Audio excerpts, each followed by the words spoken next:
use it to kind of self-assess and hopefully improve my library instruction. I did it this past semester with my 1-credit library instruction course. I know everybody does not have that opportunity to do that kind of overarching semester work, and I think this could work for one-shots, single sessions library instruction as well, and I intend to do that this upcoming semester with this same idea. So.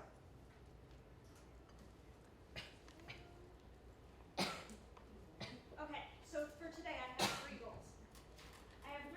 I want to recognize the issues that are facing librarian and information literacy instruction right now as I see them. And then I want to work with you to kind of put together a working knowledge of reflective writing based on the reading and the research and the work that I have done. So what's the history, right? Where did this come from and all of that kind of thing. Does it work? What does it do? You know, what are the outcomes? And then what I think the role is in self-assessment for us using it rather than students using it, and how it can help us to develop different learning outcomes by kind of articulating our learning objectives when we're teaching. And then finally, I want to talk about what it means to do it well, how they've assessed students doing reflective writing and what that means about how we should do it if we're going to use it to assess our teaching. And then we're going to practice, because I can tell you guys to go home and do it, but if you're not a creative type, this feels, I imagine, really, really intimidating, and it doesn't have to be, so we're going to do it today, so that you've already done it once, and you can do it a bunch of times when you go back. And since this is all about writing, I thought I would start by telling you a story. So, once upon a time, there was a librarian in training, who went to get her MLS.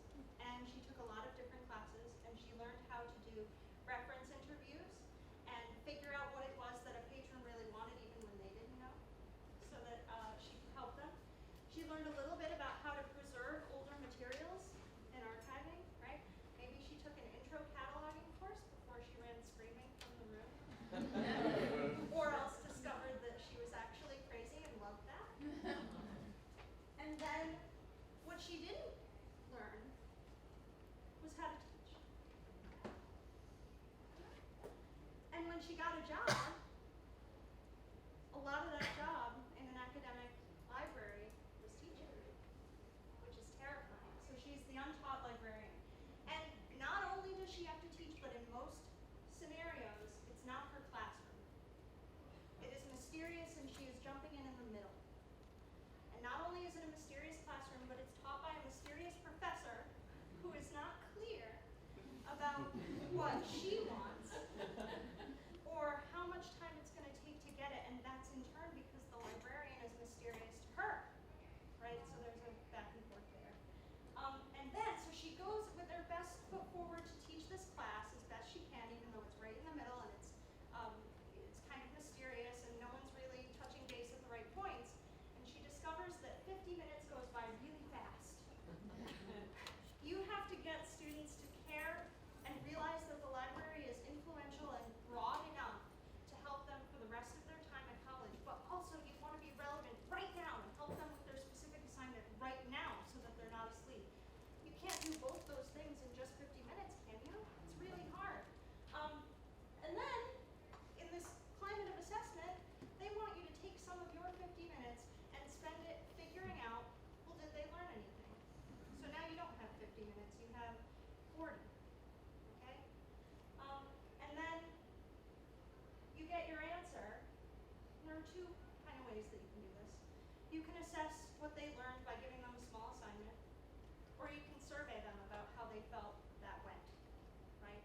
And if you do the assignment one, what you're going to find probably, because it's just been 50 minutes and you've thrown a lot at them, is they haven't taken in much.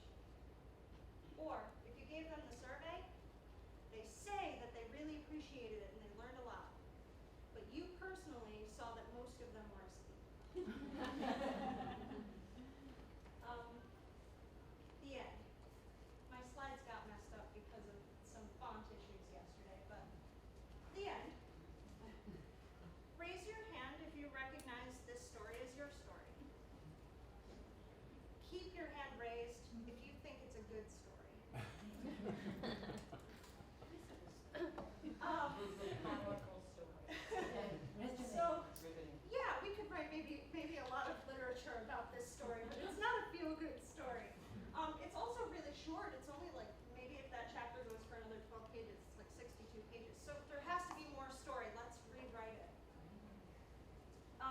So what do we need to do? Well, we have to advocate, right? We have to be able to talk to the professors about what it is that we do, and also what it is that works. We have to be able to say, no, no, no, I know that you teach this course, but here's what works for me too, right? And here's my evidence of that. We need to maximize our impact because we only have 50 minutes, right? And here's a good one. We have to make more meaningful meaning. We're not going to get a lot of data in 50 minutes, so we have to really look at it and make it a bigger deal than it is, right? And really pull something out of that. And also we have to self-teach, because I know they're working on getting instruction into MLS programs, but too late now for us. And we go to these conferences and we go in good faith and we're trying to better ourselves and talk to each other, and that's cool.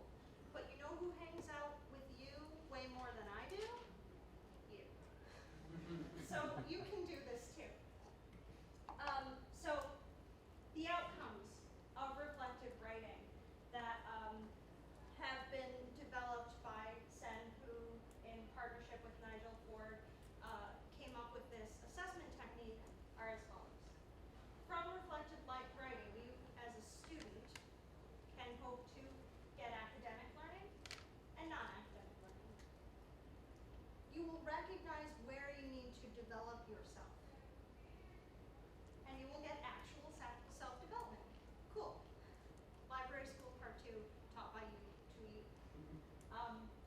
And you will own your processes of mental functioning. So it's not just, this class didn't go so well, or this is a hard thing to teach, but kind of inserting yourself and saying, okay, but I'm a variable too.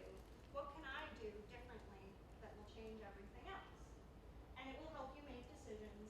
And this is the best one, that empowerment to advocate, earlier up above, and also to say, no, no, no, I can see that this is not working and I have a better idea. There's something about that being written down rather than just saying it in your head, and looking back on it written down and saying, no, I owe it to myself to make this change and try this out.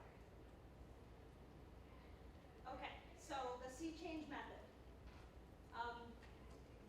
Like I said, developed to assess reflective writing, and they tested it in 2009 with 22 librarianship students. Okay, so these are our people. It's just that they're learning still, they're not teaching. If you're thinking, oh, this sounds really involved and long, and that's too much. Their entries were 250 words, average. That's 1 page double spaced. You can do that, right? There or thereabouts, after you teach. And so they had guidance that was there. So they were reflecting on what they were learning in library school and how they were working as a team and how they were doing their assignments and all that stuff. And meanwhile, there was a person also who was teaching them how to write reflectively about those things. So they had tutors, they had coaches in that area. You're not going to. That's what I think my role is here today. So I want to focus on the assessment of reflective writing and what makes good or bad reflective writing, so that you have that too. And you can look at it yourself and say, okay, this is good reflective writing, or maybe I could do this a little better next time when you're looking at it. So we're talking about self-assessment too. I know you guys have to do a lot of work. So the sea change model looks like this. Your journal entry covers 3 things, preferably in this order. The situation. So what was your question or your problem? Your trigger. So this gets to who, what, when, where, why, and how. If it's a one-shot, it might be what your professor told you before you did this class. It's what class it is. It's what you intend to teach, right? If your class is freshmen or sophomores, maybe that's important to you. It's the important situational details, right, that make it relevant and unique. Then comes evidence. What did you see or hear that troubled you? Now here's the difference in focus. With assessment, we're looking at the sheet, right, and we're looking at their answers to questions. But now, the focus has shifted. It is about whether you saw everyone in the room falling asleep, right? And calling on you to notice that. Did they not have as many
then the action comes out of the evidence in turn.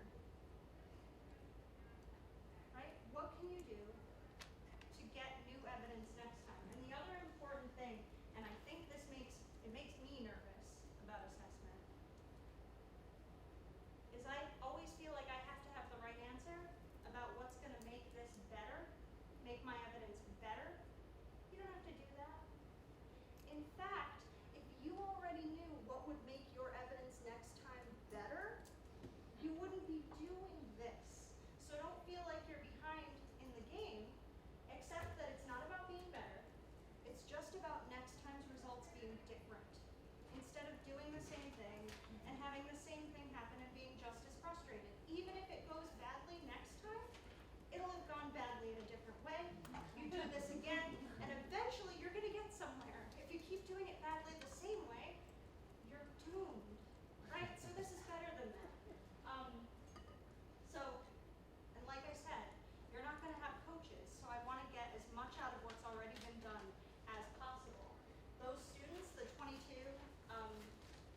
librarianship program students, mostly showed deep learning and heavy reflection in their responses. Cool.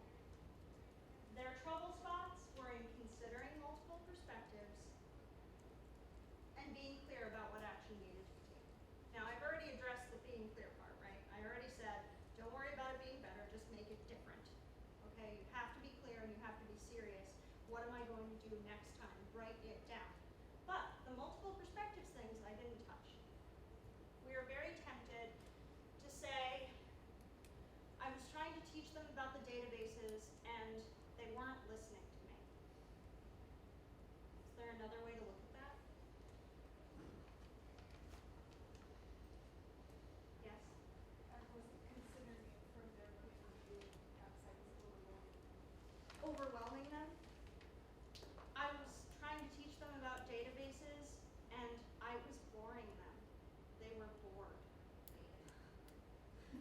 Not they weren't listening to me, they were bored, or they were tired, or they were overwhelmed, or they were exhausted.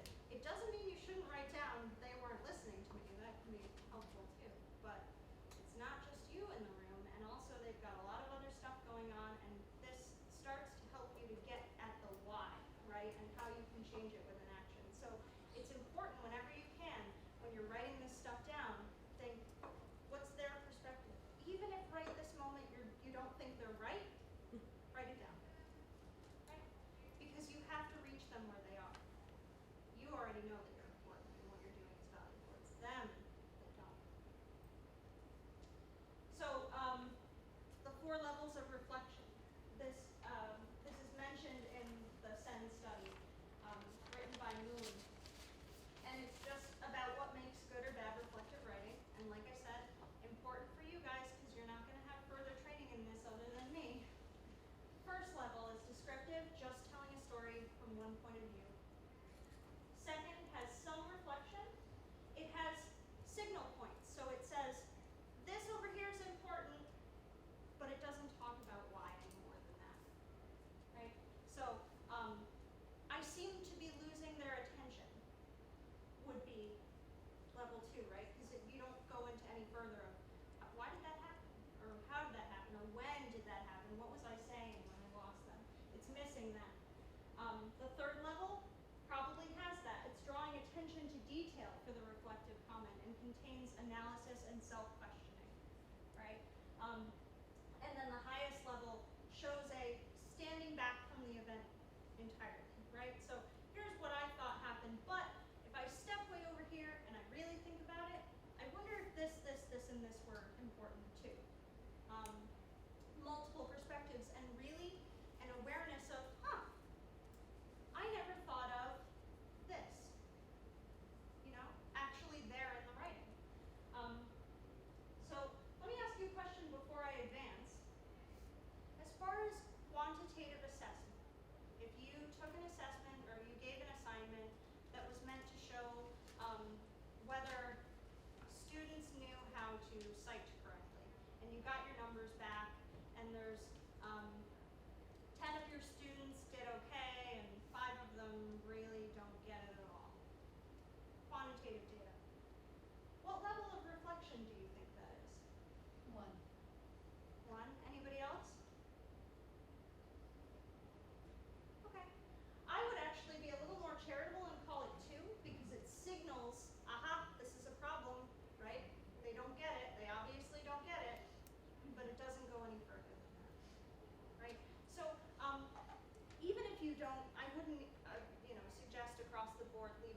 assessment. I know that that's where we're going. I know that we need to assess our students. But there is this other side of it, and this stuff that we know that doesn't go on in the numbers on the sheets that this could address at a higher level.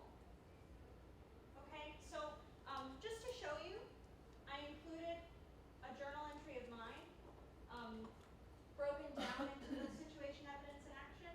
I don't write them that way. It's just I have it in my mind, and I make sure that I write the situation until I'm done with that. I write the evidence until I'm done with that, and I write the action until I'm done with that.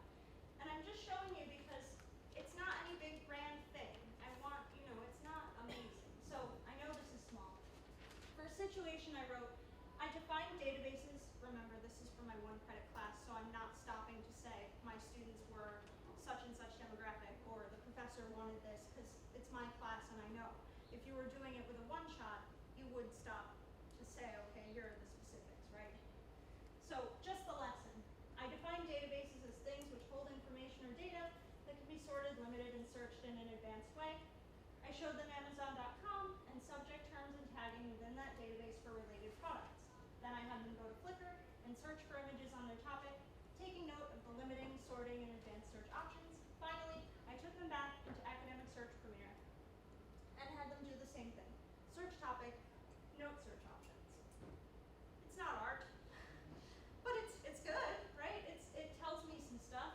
And so in my evidence, I talk about what my learning objectives were when I started. I wanted them to understand that a database is different from a website. They got that. I know that they did pretty well with that because I didn't talk about it being a problem. So they got that. And to see the defining characteristics that make a database useful for a researcher. And also they should come away with a new courage for using databases because they realize, oh, I've been using databases all my life with Amazon.com and things like that. So they weren't very talkative about the limit search options when I asked about which ones they used. I think that this assignment by itself might not demonstrate the parsing power of database search functions, since all they're looking for when I ask them to do it is something on their topic, which they could find in Google. Their needs should be more specific, right? So we're trying to show them how powerful the search options are, but then I'm telling them, just pull something up on your top. I'm trying to let them be creative, but I'm not making them need those specifics. So in action I wrote, what I think I would like to do in the future is to have them search and collage 3 images to explain their topic. This would drive home the point that searching is iterative. Now we're talking about changing my learning objectives, right? This is going to be a new learning objective. And topics are complex, not one search and done. It also might prompt them to use the limiters, etc., if they have to explain why they did what they did in each search. Also, this would challenge them to need the limiters to get exactly what they need. Okay? Maybe it's not perfect, but now I have a plan. And I did it right after that class was over, not weeks later, when I really lost what it was that made me think this needed to be different, besides that general feeling of ugh. So why write it down though? Because, we all think about, I don't think that we just leave a class that went badly and sigh and then forget about it. It's in the back of our minds that we need to fix it and we want to fix it. So why write it down?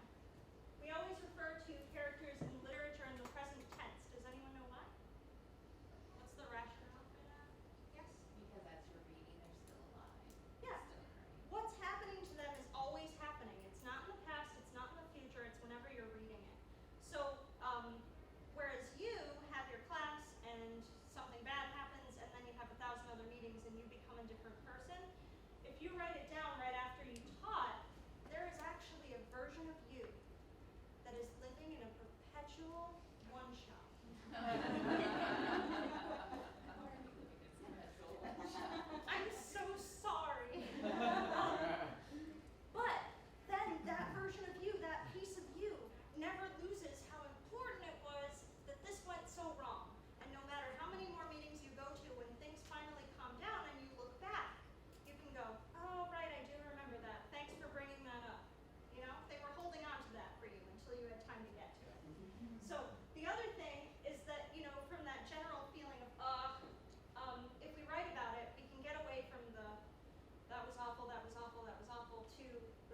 and asking yourself to fix it, it's awful. And all I can say about that is the bird needs to work. It's just going to be awful. Like a little awful. Luckily, you don't have to share this with anyone other than yourself. And just remember that it's more awful not to change, not to try, because then you are trapped. You're going to keep feeling that way. This at least, and again, not having to show anybody, is you quietly toiling away at making it a little better, figuring out what your tasks ahead are to make it a little bit better. So I want you to try it, because like I said, this can be intimidating, and let's get rid of that right now. Bear in mind, right, multiple perspectives if you can, okay? And the other thing that I keep saying is immediacy is important, right? We have to do it right now so that this person is forever put down. Last time you guys taught was probably a month ago if I'm lucky. So we're not going to do this about the last time that you taught. We're going to do it about the last time that you had a problem, preferably that involved another person or persons, because again, we want to make sure that we consider multiple perspectives, okay? So I have a sheet. Actually, I'll just give you a file.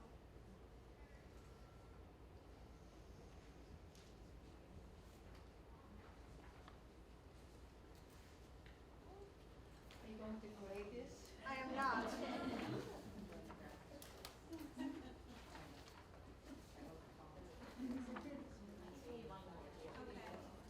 Anybody who has extras?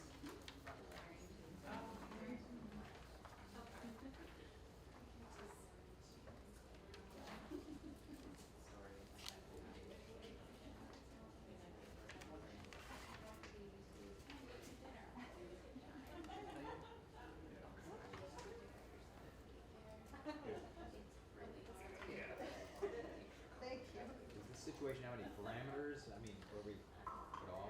Or? Something that a problem that you had that's interpersonal that you would like to go differently next time, I guess, if you want another parameter. Anybody else need a sheet? Just going to give you 5 minutes if you need it, less if you don't.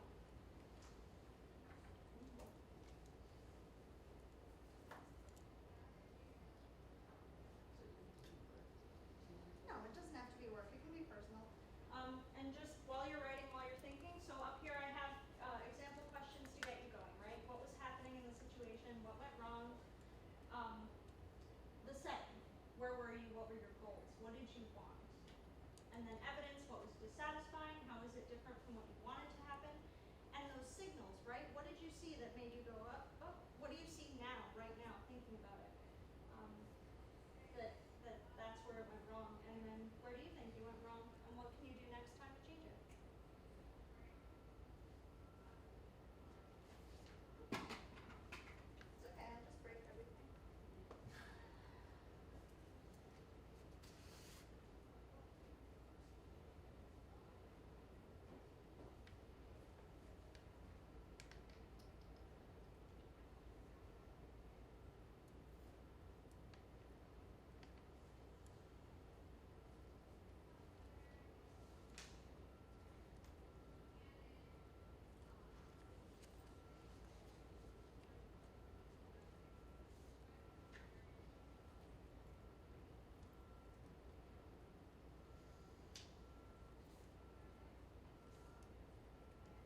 instruction class where students were paying attention, got very little questions or responses to our instruction.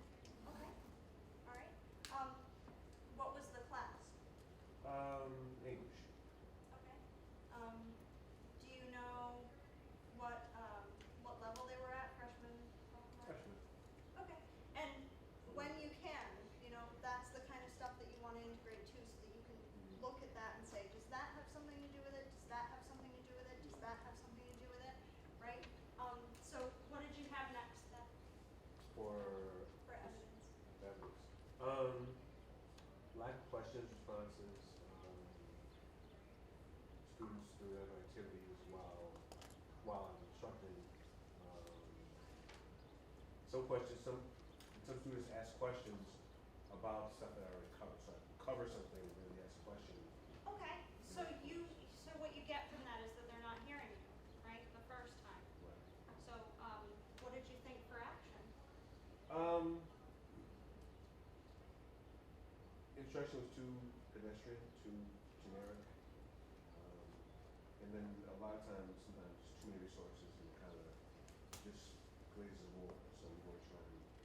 My thing was to maybe condense it with a lot more focus. Okay. Just starting with things. Yep, right. If they're not going to get any of it because it's so broad, better than to really hone in on something so they do get something, right? And you could even make that argument to a faculty member, conceivably, that look, I've tried this broad way, right? And people don't get it. Let's give them something and make sure that they'll come back. Anybody else want to share? Yes. Yeah, I taught this about 10 days ago, so I figured it was Oh, good. recent enough.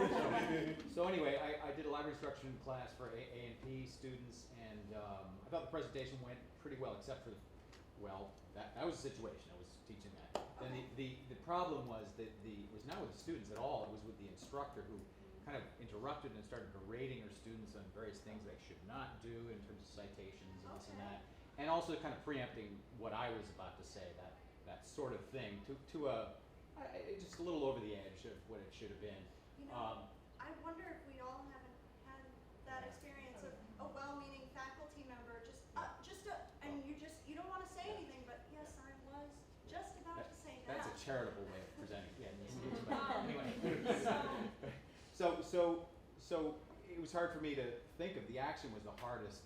I guess that's not unusual, because this professor was excessively interruptive. The students were no problem at all, but I guess what I would do, as I reflected upon it, was perhaps present an outline of what I was going to cover, and not so much for the students as for the instructor, Yeah. to realize that that's coming up. You don't need to Mhm. you don't need to jump into the PDF and start telling about that. Mhm. And I never thought, Yeah. I don't know if this is true for everyone in the room, but we ask so much, right? Give me your syllabus, give me your assignments so that I have something to work off of. But I have never said, here you go, English faculty member, here's my lesson. Yeah, I never thought of I've it. actually done that. I've actually worked with faculty. Let me send you an outline of what, That's great. what I'm going to present after we've talked, and you tell me whether I hit the mark or not, or if I need to adjust anything. It's worked out really well. That's really great. But see, that just blew my mind. So let me ask this question. Raise your hand if you got something new out of writing down your problem than you had when you were just thinking about it before. Okay. You did that by yourself, right? So this is great, but again, you're with you much more than I'm with you. It's just like how faculty make students write papers because they only see them a couple times a week and they want them to supplement their education, which they don't get, but so cool, right? This works and it's not that bad. And you can do it fast. I might have given you guys a little longer than 5 minutes because I was talking over you once you started, but you can do it.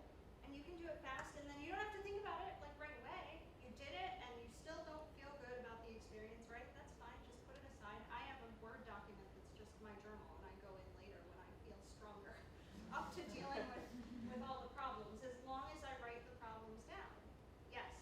And I just want, so this would probably even be, like you said, like maybe some of us just haven't taught in like a month. So if we write it down, then it helps you keep track of things better. Yeah, So- especially with finals week and everything else, you're going to be busy, but once you write it down, then you have that version of yourself that's perpetually trapped in your one shot, sorry, and you can go back to that moment. So great.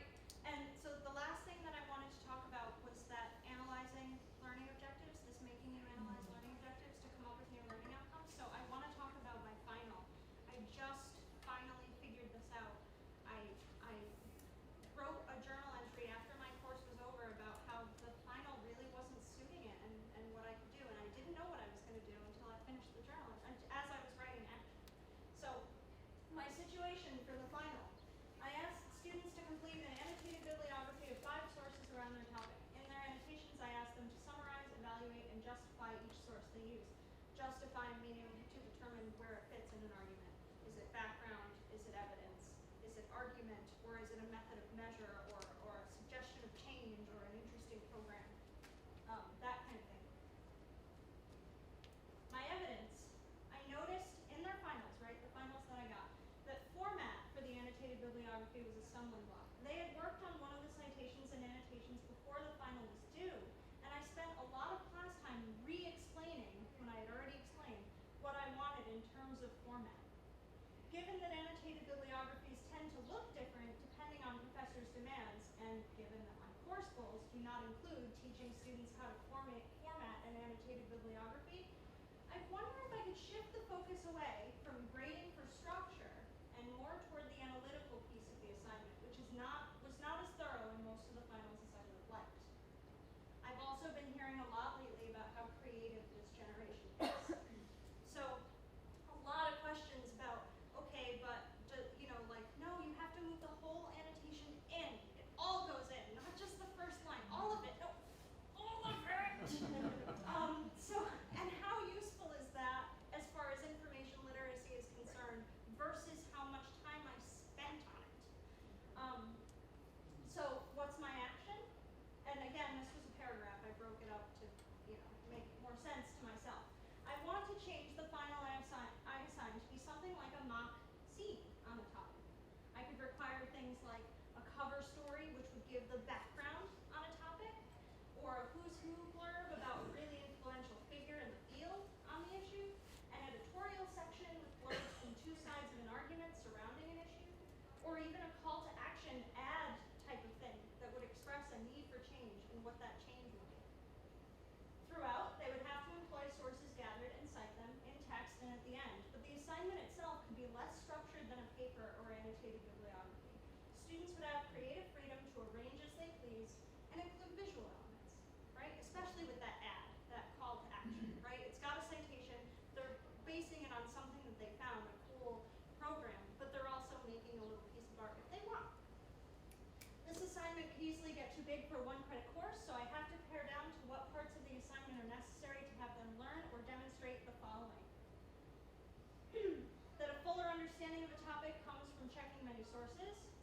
Research is inquiry, right? That there are multiple perspectives on any issue. Scholarship is a conversation. And that the goal of research and scholarly argument is to eventually take action, right? To spread that information and to get people mobilized and motivated, not just to write a paper, and that's about information having value. So now, I have these new goals, and they came out of me just running around my own brain, trying to figure out what it is really that I was trying to teach, and what I got caught up teaching instead, right? And how to get back to where I wanted to be. Yes? Or were you just, okay. So, cool. I have not been able to give this new assignment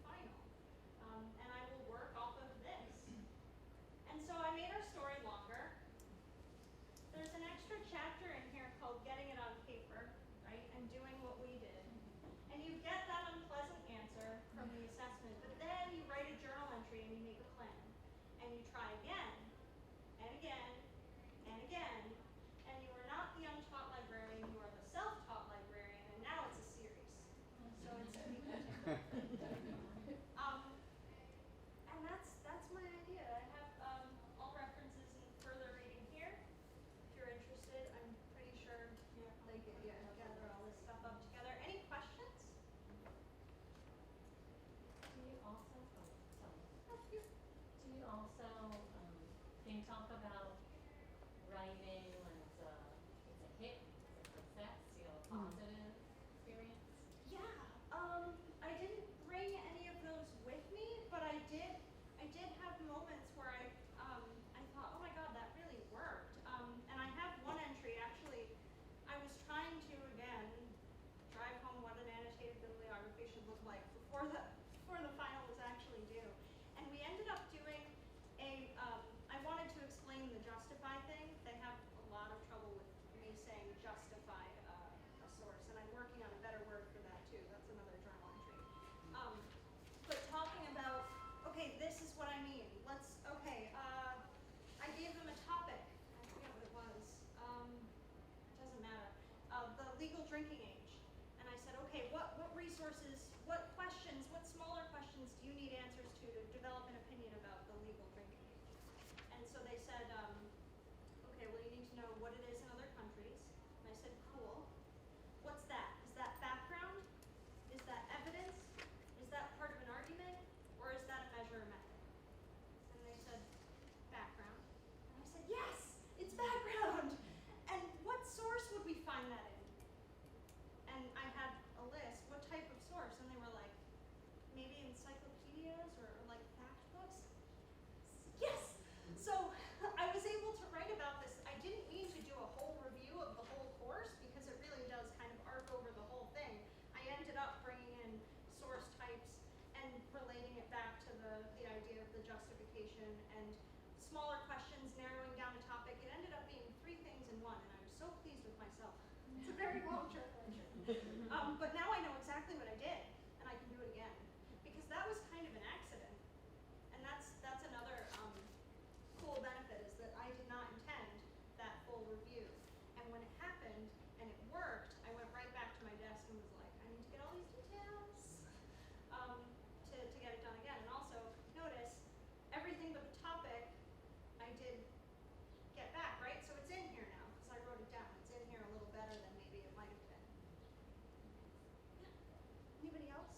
Yes. So this is self-reflection in a professional setting, and although I'm not a journal writer at all, you could take this and any problem you have, or I any think so. situation you have in your personal life, just write it out Mhm. and see what Yes. that leads to.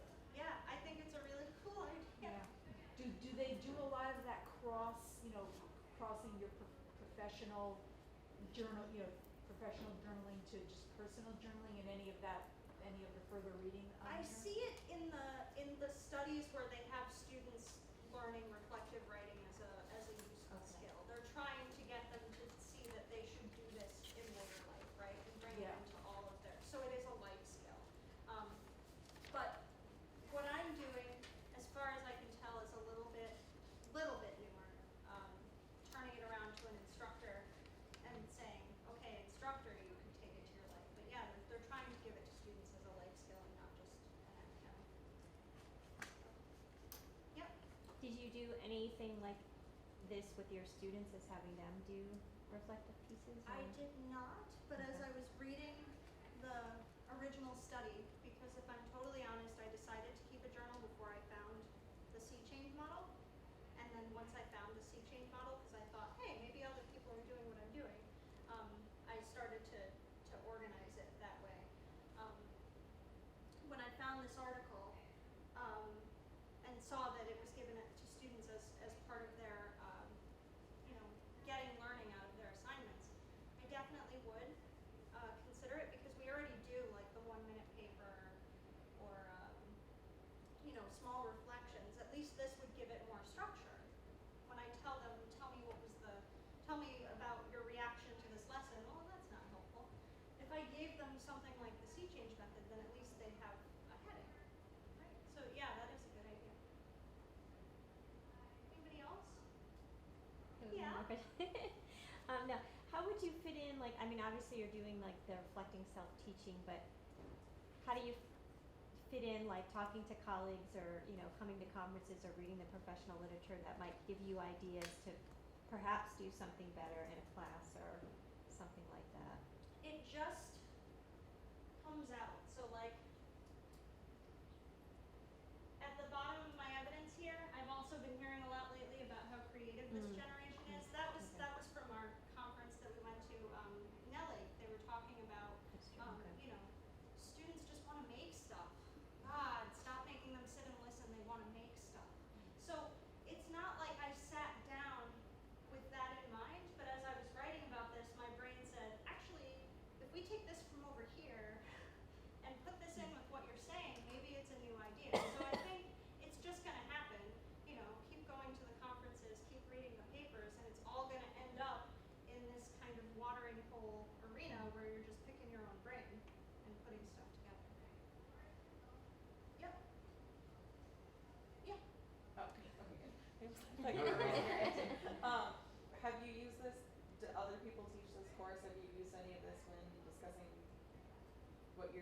changing or doing with colleagues who are also teaching? Like, how do you bring this into? I want to. I'm a very introverted. Uh, no. It's okay. I just have my little thing. It's not important. It's okay. Move along. But and like like I said, I just did this for this past semester, and I didn't really know how it was gonna shake out, and if I was gonna have anything really useful to, really, really useful. And only now am I like, no, that was a good job. Good job. you should probably share that. So I will. I want to. I think I don't know if everyone wants to do this, but I would just keep saying that it's quick. It's quick, and I think it helps. Yeah. Where does this fit in with your whole assessment package? I mean, I know at your institution you have a librarian who's kind of in charge of assessment. So do you see this as kind of like fitting in with other assessment activities? Even Yeah. though I mean, this is really different for me as far as assessing myself in this way. Mhm. You're always assessing student learning and that kind of thing, but this is so